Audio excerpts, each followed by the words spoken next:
और सीधा रुख करते हैं चंडीगढ़ का।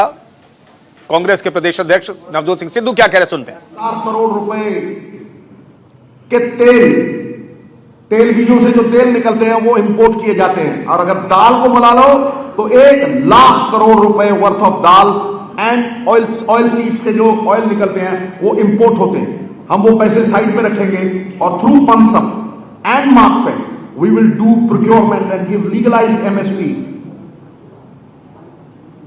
और इसका कारण है कि 2 से 3 गुना ज्यादा बफर स्टॉक है आज चावल का सेंटर की सरकार के, और आज उन्हें हमारी जरूरत नहीं है, इसलिए वो हमें एमएसपी देना भी वाजिब नहीं मानते। We will call it the yellow revolution. Oil seeds की रेवोल्यूशन आज हरियाणा की भी अगर आप देखें तो 4-5 गुना तिलों का तेल हो चाहे सरसों का तेल हो, ये बीजों से 5-5, 7-7 गुना पैसे कमाए जाते हैं। 5 एकड़ वाला फार्मर खेत में जो भी लेबर लेके आएगा, पंजाब सरकार उसकी लेबर को पूरी तरह से सब्सिडाइज करेगी, उसका हाथ पटाएगी। खेत मजदूर का तो मैं पहले ही बोल चुका हूं। Logic to give subsidy in hands of farm labour, small farm families, incentive crop diversification and labour incentive cultivation, ये पंजाब सरकार करेगी साहब। अगला जो मैं अनाउंसमेंट पंजाब मॉडल की करना चाहता हूं वो मार्केट इंटरवेंशन स्कीम है। अगर मकई 1600 रुपए की हम लोग कहते हैं कि जोन में उगाइए क्रॉप डाइवर्सिफिकेशन के लिए, और उसे 1200 मिलता है या 1100 मिलता है, we will pay the gap. The gap will be paid to the farmer. This is the market intervention scheme जो हम इंट्रोड्यूस करेंगे। इसके अलावा किसान की सबसे बड़ी कमजोरी जो उसकी एक्सप्लॉयटेशन का कारण बनती है साहब, वो है उसके पास स्टोरेज नहीं है। जितनी भी हमारी स्टोरेज है आज ड्राई ग्रेन के लिए, चाहे वो चावल है चाहे वो गेहूं है, हम वेयर हाउसिंग कॉर्पोरेशन में किसान को यह इजाजत देंगे कि वो अपना कितना भी सामान स्टोर कर सकता है, और 80% will be given to him, 80% of the worth will be given to him as loan. वो चाहे 3 महीने बाद बेचे, चाहे 4 महीने बाद बेचे, जब भी बेचना चाहे वो बेचे। The Punjab model states categorically, Rahul ji की विजन को, प्रियंका जी की विजन को सामने रखते हुए the Punjab model states categorically कि भाई कोऑपरेटिव इज द फ्यूचर। चाहे वो अमूल हो चाहे वो वेरका, अगर आप देखें पंजाब में प्रॉफिट सबसे ज्यादा वेरका से आता है। तो पंजाब के कांग्रेस अध्यक्ष नवजोत सिंह सिद्धू, चुनाव के बाद अगर कांग्रेस की सरकार बनती है तो किसानों के लिए क्या कुछ किया जाएगा, इसकी जानकारी देते हुए प्रेस कॉन्फ्रेंस में फिलहाल करते हैं आगे। और अब खबर विस्तार से। एक बड़ी खबर आपको बताते हैं। अखिलेश यादव ने विधानसभा चुनाव लड़ने का संकेत दिया है। अखिलेश यादव ने विधानसभा चुनाव लड़ने का संकेत दिया है। आजमगढ़ से सांसद हूं, जनता से पूछकर फैसला लूंगा, अखिलेश यादव ने यह कहा है। दरअसल चुनाव लड़ने का दबाव है, वो लगातार सीएम योगी आदित्यनाथ पर तंज कसते रहे, लेकिन अब उन पर दबाव है क्योंकि योगी आदित्यनाथ जो हैं वो गोरखपुर सीट से चुनाव लड़ेंगे। ऐसे में उन पर भी दबाव है कि क्या वो चुनावी मैदान में होंगे। आज उनसे प्रेस कॉन्फ्रेंस के वक्त पूछा गया कि क्या विधानसभा चुनाव लड़ेंगे, तो उस पर उन्होंने जवाब दिया कि मैं आजमगढ़ की जनता से पूछ करके चुनाव लड़ने का फैसला करूंगा, क्योंकि वहां से वो सांसद हैं, अपने संसदीय क्षेत्र की जनता से पूछकर वो चुनाव लड़ेंगे। मैं आजमगढ़ की जनता से अनुमति लेकर के ही चुनाव लड़ूंगा, अगर चुनाव लड़ता हूं तो। नहीं, आजमगढ़ की जनता से अनुमति इसलिए लेनी पड़ेगी, वहां के लोगों ने मुझे जिताया है। मैं आजमगढ़ की जनता से अनुमति लेकर के ही चुनाव लड़ूंगा, अगर चुनाव लड़ता हूं तो। नहीं, आजमगढ़ की जनता से अनुमति इसलिए लेनी पड़ेगी, वहां के लोगों ने मुझे जिताया है। चलिए, तो अखिलेश यादव ने सस्पेंस बरकरार रखा है। उन्होंने कहा है कि चुनाव लड़ूंगा तो आजमगढ़ की जनता से पूछ करके चुनाव लड़ूंगा, लेकिन चुनाव लड़ेंगे या नहीं लड़ेंगे ये सस्पेंस अभी बरकरार है। पहले खबर आ रही थी कि वो अपने पिता कि पुरानी सीट गुन्नौर से चुनाव मैदान में उतर सकते हैं, लेकिन आज जब उनसे सवाल पूछा गया कि क्या आप चुनाव लड़ेंगे, किस सीट से चुनाव लड़ेंगे, तो उन्होंने ये कहते हुए सवाल को उलझा दिया कि वो आजमगढ़ की जनता से पूछेंगे, उसके बाद चुनाव लड़ेंगे। एक और बड़ी खबर आपको बताते हैं, यूपी चुनाव के लिए अखिलेश यादव ने बड़ा बयान दिया है। सरकार बनी तो समाजवादी पेंशन योजना दोबारा शुरू करेंगे, ये कहा है अखिलेश यादव ने प्रेस कॉन्फ्रेंस में। समाजवादी पेंशन योजना से गरीबों को फायदा होगा और जरूरतमंदों को 18,000 रुपए सालाना समाजवादी सरकार अगर बनी तो सरकार देगी, ये वादा किया है आज प्रेस कॉन्फ्रेंस में अखिलेश यादव ने। एक्सप्रेसवे के किनारे सपेरों की बस्ती भी बसाएंगे, यह भी वादा किया है सपा अध्यक्ष अखिलेश यादव ने प्रेस कॉन्फ्रेंस में। तो समाजवादी पेंशन योजना फिर से शुरू की जाएगी। जब समाजवादी सरकार थी तो 6,000 रुपए पेंशन दी जाती थी, लेकिन अब इसे बढ़ाकर 18,000 करने का वादा किया है अखिलेश यादव ने। उत्तर प्रदेश में जिस समय समाजवादी सरकार थी, समाजवादी पेंशन योजना शुरू की गई थी। समाजवादी पेंशन योजना के तहत बड़ी संख्या में गरीब जो हमारी माताएं हैं, बहनें हैं, उनकी मदद करने का काम हो रहा था। 50 लाख के लगभग उस समय समाजवादी पेंशन से गरीब परिवारों की मदद हो रही थी। समाजवादी पेंशन योजना को पुनः शुरू किया जाएगा।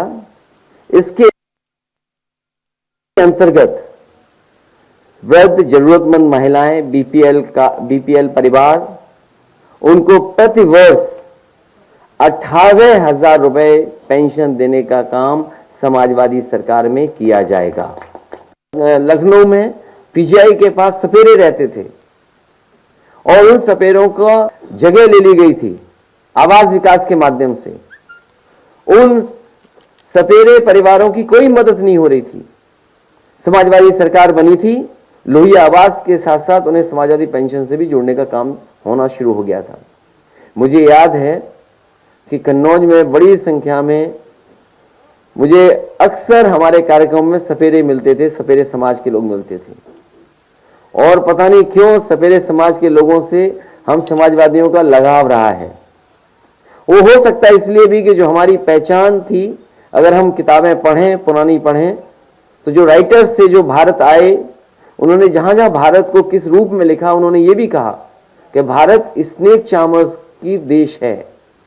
तो उसी समय फैसला लिया था कि एक्सप्रेसवे के किनारे एक स्नेक चार्मर्स विलेज बनाया जाएगा। उस समय जमीन चिन्हित हो गई थी, जमीन नहीं ले पाए थे, लेकिन समाजवादी पेंशन दे दी गई थी उन परिवारों को, लोहिया आवास भी दिया गया था। लेकिन पुणे जब सरकार बनेगी तो एक्सप्रेसवे के किनारे स्नेक चार्मर्स विलेज बनेगा। जरूरत के हिसाब से और जिन राजनीतिक परिस्थितियों में आज चुनाव आगे बढ़ रहा है, उसमें समाजवादी पार्टी का कोई मुकाबला नहीं कर सकता। उत्तर प्रदेश की जनता बदलाव चाहती है, परिवर्तन चाहती है। उत्तर प्रदेश की जनता भारतीय जनता पार्टी को हटाना चाहती है। उस विकल्प में समाजवादी पार्टी के साथ इतने बड़े पैमाने पर जनता खड़ी है और जनता का साथ देने के लिए समाजवादी लोग खड़े हैं। एक और बड़ी खबर आपको बताते हैं, अपर्णा के बीजेपी ज्वाइन करने पर अखिलेश यादव ने बयान दिया। उन्होंने कहा अपर्णा को बधाई, वहां भी समाजवादी विचारधारा बढ़ेगी, ये कहा है अखिलेश यादव ने। इस वक्त की बड़ी खबर आपको बता रहे हैं, नेताजी ने अपर्णा को बहुत समझाया था, हालांकि इसका भी जिक्र किया अखिलेश यादव ने। अपर्णा के बीजेपी ज्वाइन करने पर अखिलेश यादव ने कहा कि उन्हें बधाई। सबसे पहले तो मैं बधाई दूंगा और शुभकामनाएं, और साथ ही साथ हमें खुशी इस बात की है कि समाजवादी विचारधारा का विस्तार हो रहा है। समाजवादी विचारधारा का विस्तार जो हो रहा है, मुझे उम्मीद है कि हमारी विचारधारा वहां भी पहुंच करके और संविधान और लोकतंत्र को बचाने का काम। दरअसल अपर्णा यादव ने आज बीजेपी ज्वाइन की है। समाजवादी पार्टी के कुनबे में ही बीजेपी ने सेंधमारी कर ली एक तरीके से। मुलायम सिंह यादव की छोटी बहू अपर्णा यादव और उन्होंने आज बीजेपी ज्वाइन की है। तस्वीरें बाईं तरफ सबसे ऊपर आप देख सकते हैं। कुनबे में सेंधमारी लगातार जारी है। अनुजय यादव हैं, मुलायम के भाई के दामाद हैं, उन्होंने भी बीजेपी ज्वाइन की है। मुलायम की भतीजी भी पार्टी से टूट गई है और आज अपर्णा यादव भी बीजेपी में शामिल हो गई हैं। बड़ी खबर आपको बताते हैं, देश को बचाना है तो राष्ट्रवाद के साथ चलना होगा। अपर्णा यादव ने यह कहा है बीजेपी ज्वाइन करने के बाद। बीजेपी राष्ट्रवादी पार्टी है, अपर्णा यादव ने यह कहा है बीजेपी राष्ट्रवादी पार्टी है, इसलिए बीजेपी का हिस्सा बनी हो। उन्होंने यह बयान दिया है और देश को बचाना है तो राष्ट्रवाद के साथ चलना होगा, यह बयान दिया है अपर्णा यादव ने बीजेपी में शामिल होने के बाद। तो मुलायम सिंह यादव की छोटी बहू अपर्णा यादव आज बीजेपी में शामिल हुई हैं और बीजेपी में शामिल होने के वक्त की तस्वीरें हम आपको दिखा रहे हैं। तमाम बड़े नेताओं से मुलाकात तो हुई अपर्णा यादव की, लेकिन जब बीजेपी में शामिल हुई, सदस्यता ग्रहण की, तो तब की तस्वीरें भी हम आपको दिखा रहे हैं। और अपर्णा यादव ने न्यूज इंडिया से खास बातचीत में क्या कुछ कहा, आइए आपको दिखाते हैं। हमारे साथ बात करने के लिए यूपी के पूर्व मुख्यमंत्री मुलायम सिंह यादव की बहू हैं अपर्णा यादव जी। मैडम, आप बीजेपी में शामिल हुई हैं, किस तरीके से देखते हैं बीजेपी में जो लगातार विकास हो रहा है? मैं बस यही कहना चाहती हूँ कि ये पार्टी बहुत बड़ी पार्टी है, जिसने भारत के संस्कारों को, इसके मूल्यों को, इसके धर्म को बचा करके रखा है। और सबसे बड़ी बात है कि राष्ट्रवादिता को बहुत आगे रखा है। मैं यही कहना चाहती हूँ कि आज इस पार्टी से जुड़ करके मैं अपने आप को बहुत गौरवान्वित महसूस कर रही हूँ। मैम, अगर बात की जाए तो कहाँ से लड़ने का प्रोग्राम है, लखनऊ कैंट से या फिर सुल्तानपुर से? क्योंकि कहा जाता है कि अपर्णा यादव लखनऊ कैंट से पिछली बार लड़ी थी, इस बार कहाँ से लड़ेंगी? देखिए, लखनऊ कैंट से मैं ज़रूर लड़ी थी पिछली बार, और मैं ये पार्टी के शीर्ष नेतृत्व पे छोड़ती हूँ कि वो मेरे लिए क्या इच्छा रखते हैं। मुझे पूर्ण आस्था है कि जो भी निर्णय वो मेरे लिए लेंगे, जो भी दायित्व का निर्वहन करने के लिए वो मुझे देंगे, वो मुझे शिरोधार्य होगा। तो ये थी अपर्णा यादव जिन्होंने कहा था कि पार्टी जो मुझे निर्णय देगी उस पर मुझे मंजूर होगा। कैमरामैन राम नरेश के साथ दीपक चौबे, न्यूज इंडिया, दिल्ली। और यूपी के लिए स्टार प्रचारकों की लिस्ट जारी कर दी है बीजेपी ने। इस लिस्ट में सबसे पहला नाम है नरेंद्र मोदी का। प्रधानमंत्री नरेंद्र मोदी इस लिस्ट में पहले स्थान पर। अमित शाह, जेपी नड्डा भी स्टार प्रचारक होंगे। अमित शाह, जेपी नड्डा स्टार प्रचारकों की सूची में शामिल हैं। इसके अलावा 30 लोगों की यह लिस्ट जारी की गई है। यूपी के स्टार प्रचारकों की लिस्ट जारी हुई है। तो इस वक्त की बड़ी खबर आपको बता रहे हैं, योगी आदित्यनाथ, स्वतंत्र देव सिंह, धर्मेंद्र प्रधान भी इस लिस्ट में शामिल हैं। अजय मिश्र टेनी का भी नाम इस लिस्ट में शुमार है। तो इस वक्त की बड़ी खबर आपको बता रहे हैं, यूपी के लिए स्टार प्रचारकों की लिस्ट बीजेपी ने जारी की है। प्रधानमंत्री नरेंद्र मोदी स्टार प्रचारक तो हैं ही, उनके साथ केंद्रीय गृह मंत्री अमित शाह भी स्टार प्रचारकों की लिस्ट में शामिल हैं। लेकिन गृह मंत्री के जो सहयोगी हैं, उनके मंत्रालय में केंद्रीय गृह राज्य मंत्री अजय मिश्र टेनी भी इस लिस्ट में शामिल हैं। दीपक चौबे हमारे सहयोगी इस खबर पर बातचीत करने के लिए दिल्ली से जुड़ रहे हैं। दीपक, तमाम लोगों के नाम तो उम्मीद थी कि ये तमाम नाम रहेंगे, प्रधानमंत्री अमित शाह, जेपी नड्डा, मुख्यमंत्री योगी आदित्यनाथ, लेकिन इसमें अजय मिश्रा टेनी का नाम भी शामिल है। देखिए, क्योंकि बीजेपी को ऐसा लगता है कि ग्राउंड जीरो पर उनकी कोई नाराजगी नहीं है अजय मिश्रा टेनी से, इसीलिए उनको स्टार प्रचारकों की लिस्ट में शामिल किया गया है। और देखिए, एक चीज़ मैं और बता दूं कुंदन कि इसमें देखिए पिछली बार वरुण गांधी का नाम था, पर इस लिस्ट में इस बार वरुण गांधी का नाम नहीं है। तो कहीं ना कहीं पार्टी आलाकमान को लगता है कि जितनी नाराजगी वो लोग सोच रहे थे किसानों के बीच में या जनता के बीच में, उतनी नाराजगी नहीं है। ये अपने बलबूते पे चुनाव लड़ेंगे और जो जमीनी नेता है उनको इन्होंने फील्ड में उतारा है। क्योंकि देखिए, अगर बात की जाए कुंदन, तो सबसे बड़ा चेहरा जो है वो खुद प्रधानमंत्री नरेंद्र मोदी है। उसके बाद कहा जाता है कि अगर यूपी में कोई चेहरा है तो वो है योगी आदित्यनाथ। योगी आदित्यनाथ के लगातार जो रैली थी उसको देखते हुए लगातार, क्योंकि उनकी सबसे ज़्यादा डिमांड रहती है, तो उसको लेकर स्टार प्रचारकों के लिस्ट में रखा गया है, क्योंकि खुद मुख्यमंत्री है वो।